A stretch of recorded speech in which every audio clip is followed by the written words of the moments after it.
What's up, everybody? Welcome back to my car for another episode of After the Previews Reacts. Today on the show, I'm reacting to the movie Colossal. It's a hidden gem. It's a totally underrated, under advertised, I guess.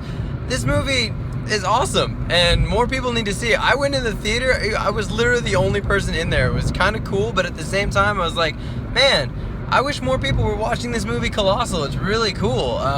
It's basically Godzilla, but there's a love story thrown in there. It's not all the action. Like they hardly focus on the monster in the movie, but basically Anne Hathaway, she finds out that she is this monster that is attacking South Korea, the city of Seoul.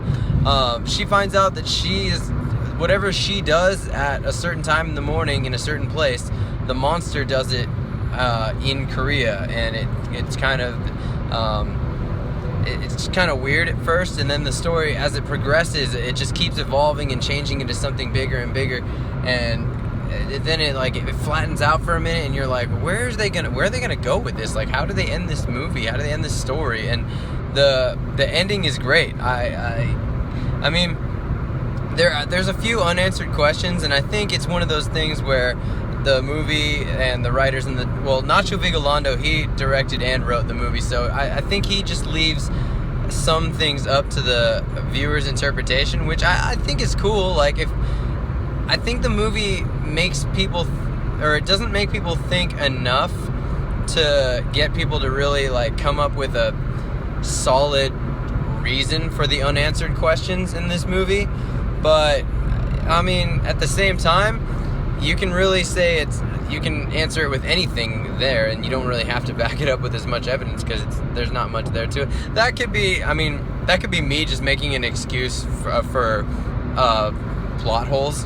So you'd have to watch it yourself and see if you think that it's a unanswered question deal, or if it's just they forgot to cover their bases in some parts of the movie. So aside from that, though, I mean, they're not big things. Aside from the one explanation that you're gonna get to at the very end of the movie, it's not. I liked the explanation because in my head it makes sense, but they don't straight up say anything to back up what my theory is. So I can't say that I'm right. I can say that what I think in my head makes sense. I don't want to spoil it for you. But anyway, to get into the story a little bit, aside from what I told you already, Jason Sudeikis, he runs this bar in Anne Hathaway's hometown, and she goes home because she's kind of a mess in New York City, and there she meets him, or doesn't meet him, but she's an old friend from school, or they went to school together, and she catches up with him, but she's got a drinking problem, so she keeps forgetting things that she and he talk about for the first few days.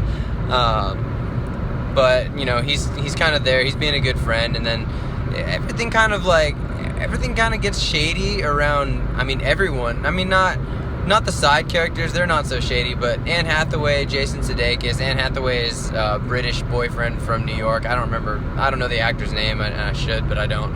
But Anne Hathaway's boyfriend from New York, and her and Jason Sudeikis, they're all kind of shady people, and you like them, but you don't like them, and you feel bad for them, but you don't feel bad for them, and you kind of just, again, it leaves it up to wonder, man, what are they gonna do with this story? Because I don't know if they're gonna end it in some way that I like, but I really did like the ending, with all the plot holes and everything, and it wasn't cheesy. I think the actors were good. I don't really like Jason Sudeikis that much, but I think he was pretty good in this movie. I really like Anne Hathaway, because I didn't only watch those princess movies she made.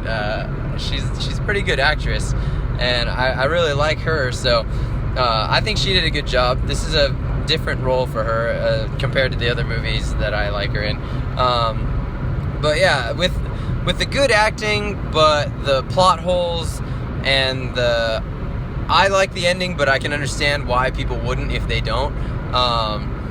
All that into consideration, I want to give this movie maybe a 6, 8.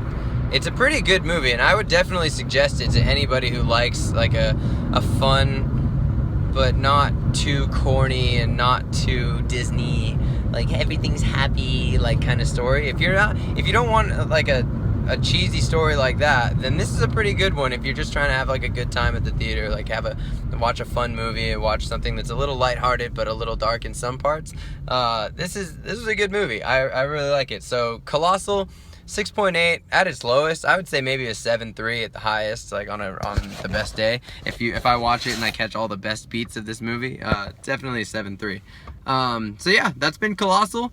Oh, and before the movie starts, there's these little shorts that I really like, because as you guys know, I end the show with shut off your cell phone. And what I mean by that, and I've never explained this before, but what I mean by shut off your cell phone is just, don't spend too much time staring at this thing. It's like Ferris Bueller said, man, life moves at you pretty quickly. Or I'm about to fuck up this quote, but life moves fast, and if you don't look, you might miss it. And so shut off your cell phones and enjoy. Now, the short before Colossal is these 5 short clips about, they're short stories about people who just rely on their phones too much or depend on their phones too much. And it just shows you like real quick, quick consequences of this technology addiction that we have. And it's kind of funny. It's a cute little thing. It's pretty cool. I laughed kind of hard at one of them, so definitely check out Colossal, if anything, for the short films before it. So yeah, that's been After the Previews Reacts. Thanks for watching. Hit that like button if you like this, hit subscribe if you're new here, and shut off your cell phone.